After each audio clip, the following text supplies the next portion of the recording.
Successful people do certain things differently. One of the things they do differently is they've got a sober view of their self-control. What do I mean by that? Well, often to be successful in life, there are things we have to overcome.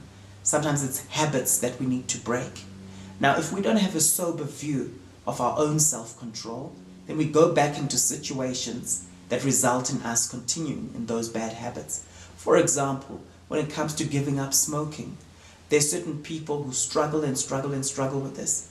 After a while, they do certain exercises, they go to certain therapists that aid them in this particular activity. And when they've spent about 3 or 4 weeks not smoking, you find that sometimes they end up having a relapse. Why do they have a relapse? Research has shown that the people who have relapses very often don't have a realistic view of their self-control.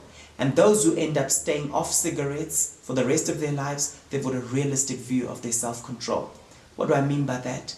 For example, it's been found that after you've passed that relapse stage, after you've passed that stage where you're no longer experiencing withdrawal symptoms and so on, I'm told it's about 3 or 4 weeks, you find that there's some people who will say, I really need to avoid the temptation. I really need to avoid getting back into situations that cause me to smoke.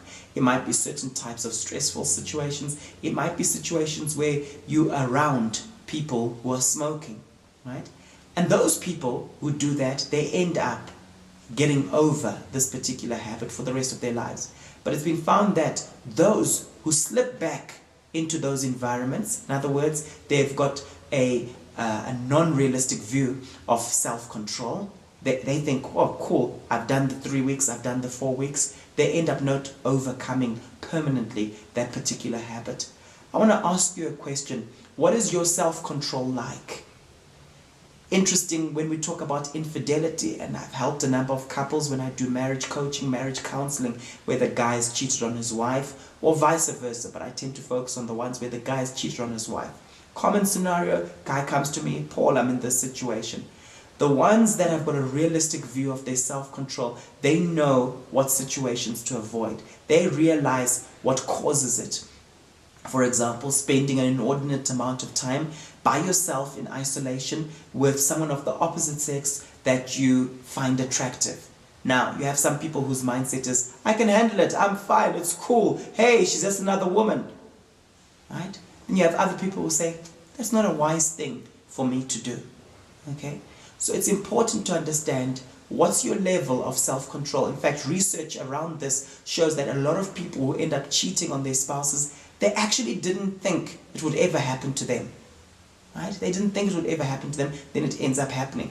But those who knew that, man, I've got hormones, I don't want to put myself in a compromising situation, they create certain contingencies to help them in that particular situation instead of being foolish. So it's important to have a realistic view of your self-control and then to put yourself in situations, steps to overcome those particular barriers.